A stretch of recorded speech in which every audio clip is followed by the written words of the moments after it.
وہ بیڈ کے قریب آیا۔ وہ دائیں کروٹ لیٹی ہوئی تھی۔ ارشن کی خواہش تھی اسے مختلف قسم کے رنگ پہننے دیکھنے کی، مگر وہ سفید سرد سے رنگ میں ہی خود کو قید کیے ہوئے تھی۔ وہ بیڈ پر اس سے قریب آہستگی سے بیٹھا، دائیں گال جو ارشن کے سامنے تھی جتنی شدت سے تماچا پڑا تھا، سرخ نیل نشان گال پر قائم اپنے ہونے کا ارشن کے جنون کا شکوہ کر رہے تھے۔ ارشن نے نرمی سے نشانات کو چھوا تھا۔ اسے لگا تھا جب وہ اسے ڈھونڈ لے گا تو سب کچھ ٹھیک ہو جائے گا، اپنے اتنے برسوں کے انتظار کا بدلہ اس سے سود سمیت واپس مانگے گا، اسے پور اپنی محبت کے سمندر میں ڈبو دے گا۔ اتنا جنون، اتنی شدت اس پر نچھاور کرے گا، مگر ایسا کچھ بھی نہیں ہو پایا تھا۔ وہ آج بھی ٹھیک وہیں، اسی جگہ، اسی مقام پر کھڑا تھا جہاں اسے ڈھونڈنے سے پہلے تھا۔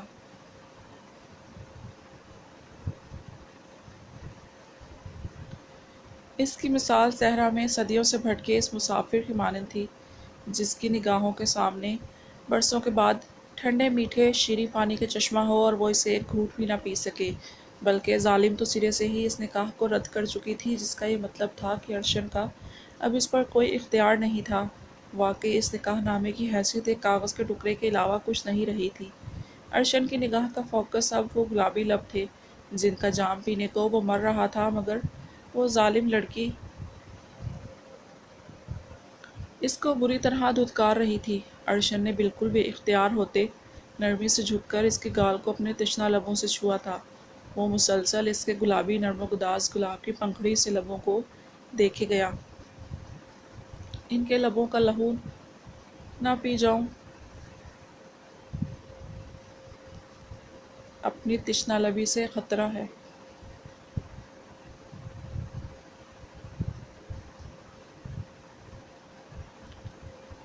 یہ وہی لمحہ تھا جب دیا کی آنکھ اچانک ایک انچاہے لمسے سے کھلی تھی۔ اپنے اس قدر قریب اسے دیکھ کر وہ ایک جھٹکے سے اٹھ کھڑی ہوئی تھی اور اسے دور کھسکی تھی۔ یہ کیا کر رہے ہیں آپ؟ دور ہٹیے، ہمارے قریب آنے کی جرأت بھی کیسے کی آپ نے؟ وہ بھیگے لہجے میں غرائی تھی۔ ہمت اور جرأت ابھی آپ نے دیکھی ہی کب ہے محترمہ، دکھانے پر آ گیا تو آپ کہیں کی نہیں رہیں گی۔ ارشن نے بیڈ سے اٹھ کر کھڑے ہوتے اس پر خفیف سا طنز کیا تھا۔ ہمیں آپ سے نفرت ہے، آپ ہمارا پیچھا چھوڑ کیوں نہیں دیتے؟ منہ بھرائی ہوئی آواز میں چلائی۔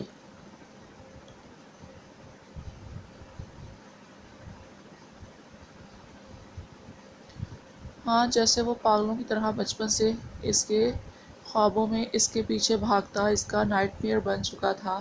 شاید اسی لیے اس سے نفرت تھی۔ ارشن نے خشمگین نگاہوں سے اس ظالم لڑکی پر ڈالی۔ میری برداشت مزاج دیا، میرے ضبط کی تنابیں ٹوٹنے والی ہیں، یہ ٹوٹ گئی تو بہت بڑا طوفان لائیں گی۔ محبت میں اگر صبر آ جائے تو یہ محبوب کے لیے تشویشناک بات ہے، اسی لیے دعا کرو کہ تمہارے قلب کی خواہش میں تڑپ تڑپ کر اس دیوانے کو صبر نہ آ جائے۔ ارشن کے لہجے کی اذیت آج تو سامنے والے نے بھی اپنے دل سے محسوس کی تھی۔ کافی دیر تو وہ کچھ بول ہی نہیں پائی تھی۔ دیکھیے، آپ سمجھنے کی کوشش کیجیے، ہمارا اس جگہ سے کوئی تعلق نہیں تھا، ابھی تو وہ پوری طرح ختم ہو چکا ہے۔ ہم نور پاک بیوی ہیں، لوگوں کو جینے کا سہارا دیتے ہیں، ہماری زندگی ہماری نہیں ہے۔ اس پر بالکل ٹھیک کہا تم نے دیا، تمہاری زندگی تمہاری کب ہے؟ اس پر تو اس شمشان خیل شیطان کی غلامی کی زندگی ہے جس میں تم اس کے لیے لاکھوں کروڑوں کے ہدیے اور فطرانے کا ذریعہ ہو۔ خوب وصول کر رہا ہے وہ تم سے۔ تمہیں پتہ ہے اس جعلی درگاہ کی آڑ میں کیا کیا ہو رہا ہے؟ وہاں ارشن کا لہجہ اب تلخ ترین تھا۔ دیا کا چہرہ دھواں دھواں ہوا۔ بس کیجیے، آپ کو کوئی حق نہیں اس جگہ کے بارے میں اتنا گندا بولنے کا۔ آپ اپنی مرضی سے کچھ بھی غلط بول سکتے ہیں، اگر ہم بولتے ہیں تو ہاتھ اٹھاتے ہیں، پھر کیوں برداشت نہیں ہوتا آپ سے؟ اس کا لہجہ جتاتا ہوا تھا جیسے شکوہ کیا تھا۔ ارشن تڑپ کر اس تک پہنچا تھا، اس کی سبز آنکھوں میں جھانکا تھا۔ آئی ایم سوری دیا، ریئلی ویری سوری۔ وعدہ کرتا ہوں آئندہ کے بعد تم پر ہاتھ نہیں اٹھاؤں گا۔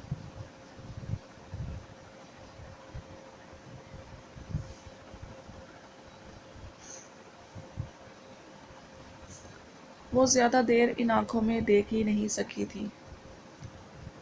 ان خطرناک آنکھوں کی لپک اور جنون کون برداشت کرتا؟ اور نہ ہی یہ لمس اس کے لیے قابل برداشت تھا۔ چھوڑے ہمیں، وہ گھبرائی اور اپنا دوپٹہ اپنی مٹھی میں بری طرح جکڑا۔ ارشن نے اس کے ماتھے سے ماتھا ٹکایا تھا۔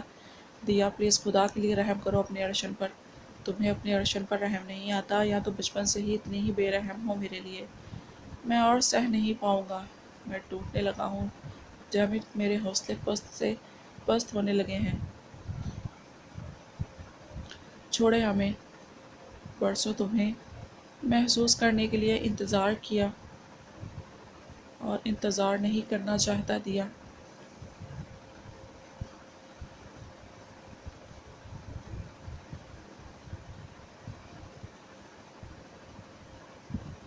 آئی نیڈ یو، خدا کے لیے چھوڑ دے ہمیں۔ وہ بری طرح روتی، اس کی پاگل قربت میں مچلتی رو دینے کو تھی۔ میں تمہیں پور محسوس کرنا چاہتا ہوں دیا، میں تمہارا کرب چاہتا ہوں، تمہارے وجود کی نرماہٹوں سے برسوں کی جدائیوں کی سختیوں کا درد بھلا دینا چاہتا ہوں۔ ارشن نے اسے اپنے سینے میں بھینچا تھا۔ دیا نے اس کے کندھے پر ہاتھ رکھ کر اس کو دور دھکیلنے کی کوشش کی۔ آپ پاگل ہو گئے ہیں، ہم سے کیسی بےہودہ باتیں کر رہے ہیں، چھوڑیے ہمیں۔ آخر کار وہ بری طرح رو دی تھی۔ اسے بھی اپنے کندھے پر نمی سی محسوس ہوئی، جہاں پر اس پاگل دیوانے نے اپنا سر ٹکایا ہوا تھا۔ دیا، میں تمہیں ایسے پیار کرنا چاہتا ہوں کہ تمہارے جسم سے روح میں ڈھل جاؤں۔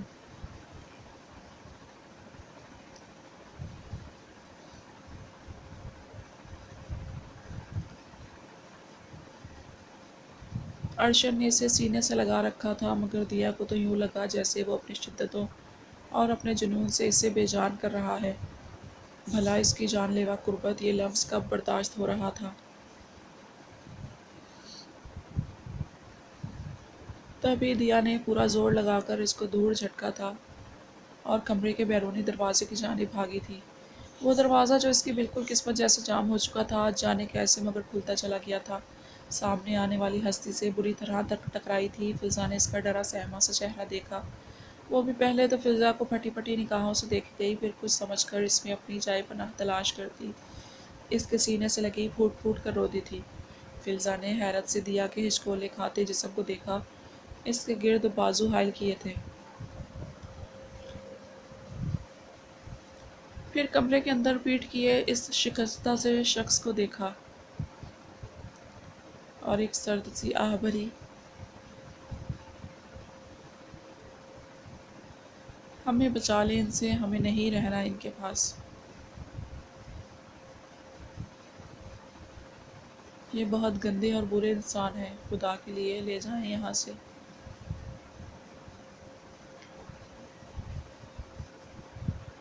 یہ ہمارے ساتھ۔ وہ بری طرح رو رہی تھی۔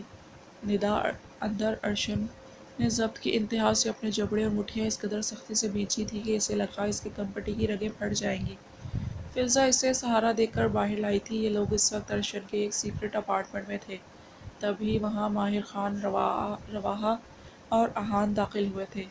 رواحہ نے پھٹی پھٹی نگاہوں سے سفید لباس میں ملبوس اپنی معصوم بچی کو دیکھا۔ دیا بھی پھٹی نگاہوں سے ان سب کو سانس روکے دیکھے گئی۔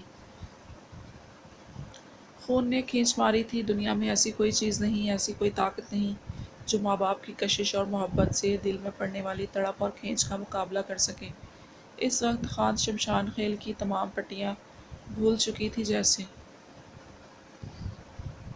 وہ بے تاب ہو کر ماں کی طرف 2 قدم بڑھی۔ رواحہ نے بھی لرزتے قدموں سے آگے بڑھ کر اسے تھاما تھا۔ اپنے کلیجے کے ٹکڑے کی جدائی نے اس کے جسم سے جیسے تار کھینچ دی تھی۔ رواحہ نے آگے بڑھ کر اسے سینے میں بھینچا تھا۔ دیا بلک بلک کر روئی تھی۔ ماہر خان کی آنکھیں بھی نم تھیں۔ اس نے بھی دیا کو رواحہ سمیت اپنے سینے میں بھینچا تھا۔ احان کی آنکھیں بھی نم تھیں۔ بڑی دیر بعد رواحہ اس سے دور ہو پائی تھی۔ دیا، احان قریب آیا۔ دیا نے حیرت سے اپنا ہی ایک مردانہ عکس دیکھا تھا۔ میری پیاری سی گڑیا، احان نے عقیدت سے اس کا ماتھا چوما تھا۔ بھائی، آپ ہمارے بھائی ہیں نا؟ دیا نے اس سے روتے ہوئے پوچھا۔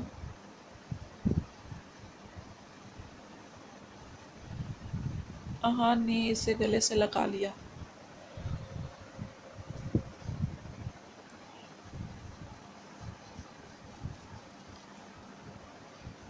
میری چھوٹی سی گڑیا، احان اس کا سر سہلانے لگا کیونکہ وہ رو رو کر بے حال ہو رہی تھی۔ اب وہ اسے لے کر لاؤنج کے صوفے پر ہی بیٹھ گئے۔ وہ رواحہ کی گود میں سر رکھ کر لیٹ گئی تھی۔ رواحہ اس کے بالوں میں ہاتھ پھیرتی باتیں کیے گئی۔ وہ سب آپس میں بزی ہوئے تو فلسہ اس کمرے میں آئی تھی، جو وہیں اپنی جگہ بت بنا کھڑا وحشت بڑی نگاہوں سے کسی غیر مرئی نکتے کو گھورے جا رہا تھا۔ فلسہ اس کے قریب آئی تھی۔ ارشد، اس نے پکارا تو وہ پیچھے مڑا۔ فلسہ نے اس کا دھواں دھواں چہرہ ملاحظہ فرمایا۔ جہاں اتنے برس انتظار کیا ہے وہاں کچھ دن اور سہی، تمہیں ابھی اسے اسپیس دینی چاہیے۔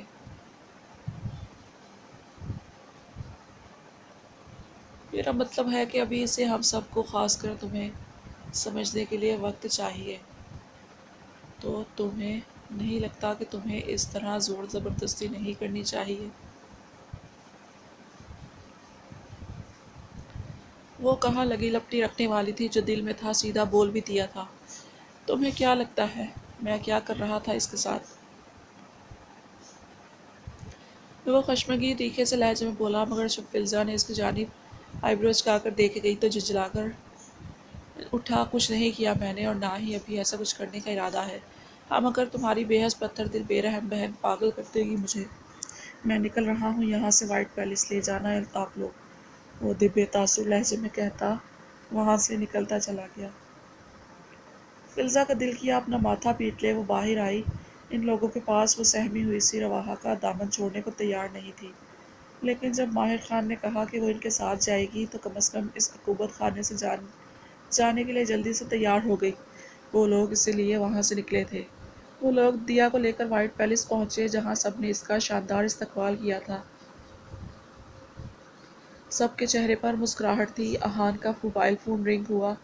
اس سے نمبر دیکھ کر فون اوکے کر کے کان کو لگایا تھا۔ بنٹی کا تھا۔ احان، اس لڑکی کی طبیعت خراب تھی اور اب اس نے آدھے گھنٹے سے خود کو باتھ روم میں بند کر رکھا ہے۔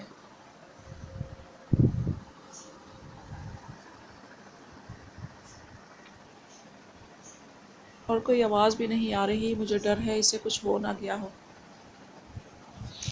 واٹ؟ وہ دہاڑا۔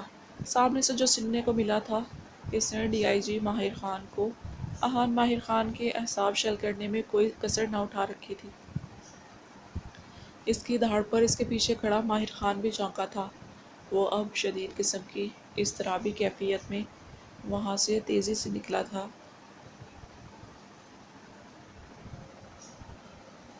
آج ماہر خان بھی اس کے پیچھے نکلا تھا۔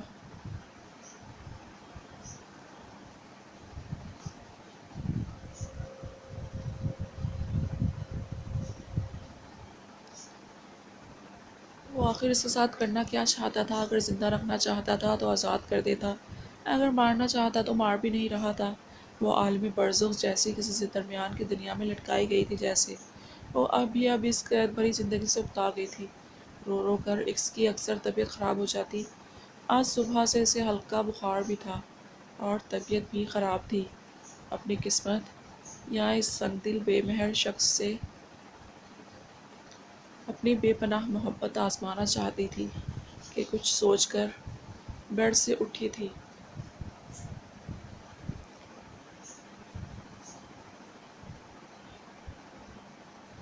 اگر وہ اس کے سامنے نہیں آ رہا تھا تو یہ اساوری شاہ کی ضد تھی کہ اب وہ اسے اپنے سامنے لا کر رہے گی۔ اسے معلوم تھا کہ وہ روز آتا ہے لیکن اس کے سامنے نہیں آ رہا۔ وہ اٹھ کر واش روم میں بند ہوئی تھی اور پھر کافی دیر وہیں بیٹھی رہی۔ پھر اس کی طبیعت خراب ہونا شروع ہوئی تھی۔ وہ بے چین سی اٹھ کھڑی ہوئی۔ اپنی اتنی بھیانک اور قابل ترس موت کب سوچی تھی؟ وہ اب زور زور سے سانس بھرنے کی کوشش کرنے لگی۔ سینے میں درد کی ایک مخصوص سی لہر اٹھی تھی۔ وہ کانپتے ہاتھوں سے دروازے کی جانب جانے کی کوشش کرنے لگی،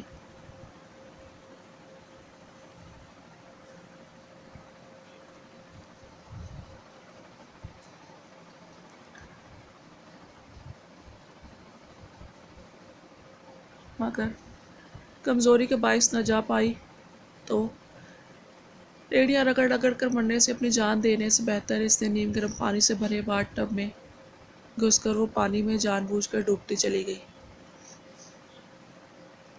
وہ کافی تیز ڈرائیونگ کرتا اپارٹمنٹ تک پہنچا تھا، بار بار اپنا ماتھا سہلاتے خود کو ہمت دینے کی کوشش کی تھی۔ آج اگر اس نے کچھ بھی الٹا سیدھا کیا اپنے ساتھ تو وہ اسے سخت سے سخت سزا دینے والا تھا۔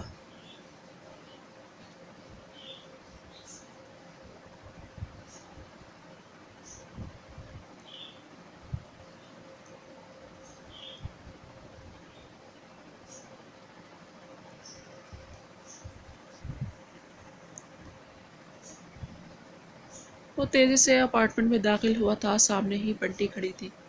کہاں ہے وہ؟ اپنے کمرے کے واش روم میں، بنٹی نے بتایا اور اپنے کمرے میں چلی گئی۔ جانتی تھی جب وہ خود بلائے گا اسے تب جانا ہوگا۔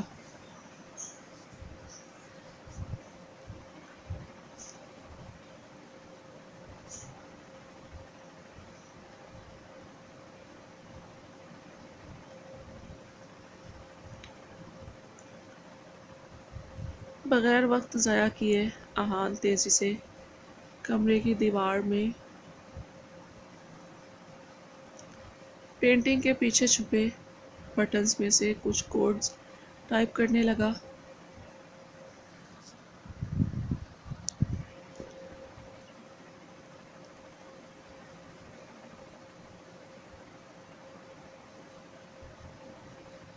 واش روم کا دروازہ انلاک ہوا تھا۔ وہ واش روم میں داخل ہوا تو ایک بھیانک نظارہ اس کا منتظر تھا۔ احان کا کلیجہ منہ کو آیا تھا۔ وہ بے جان سی باتھ ٹب کی سطح پر لیٹی تھی، بس چند بلبلے تھے جو پانی میں اٹھ رہے تھے۔ احان نے آگے بڑھ کر ایک جست میں اس کی کمر کے گرد بازو لپیٹ کر اسے پانی سے باہر نکالا تھا، باتھ ٹب کے کنارے لٹا کر اس کا پیٹ اور سینہ دونوں ہاتھوں کی ہتھیلیوں سے مخصوص طریقے سے دبایا تھا تو کافی سارا پانی اس کے منہ سے باہر نکلا تھا۔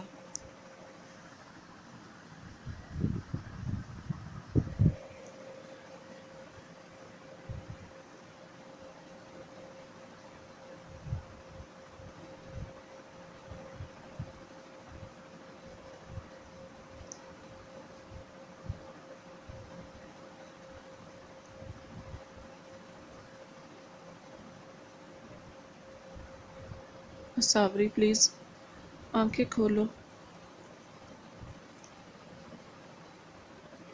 وہ اسے پکارے گیا۔ اسے خیال آیا وہ سانس کب لے رہی تھی۔ احان کو لگا آج اس کی بھی ہر آتی جاتی سانس ساکن ہو جائے گی۔ صابری وہ پھر چلایا اور اسے پکڑ کر جھنجھوڑا، پھر اپنی پینٹ کی پاکٹ سے انہیلر نکال کر ہاتھ سے تھوڑی سے لب کھول کر لبوں سے انہیلر لگا کر اسے سانس دینے کی کوشش کرنے لگا۔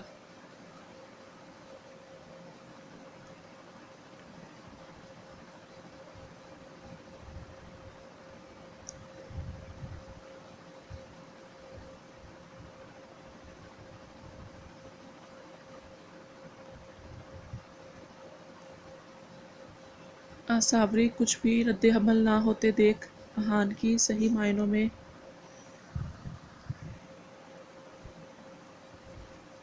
جان نکلی تھی۔ اس نے ہاتھوں سے اس کے سینے کو پھر سے پش کیا۔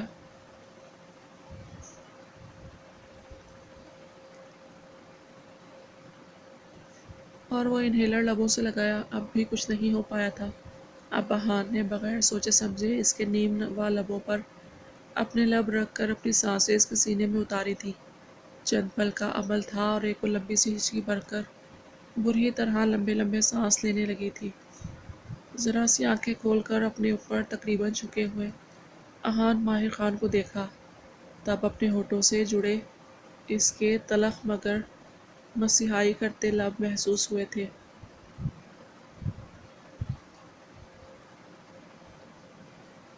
اس کے لمس محسوس ہوا تو وہ جی جان سے لرز اٹھی تھی۔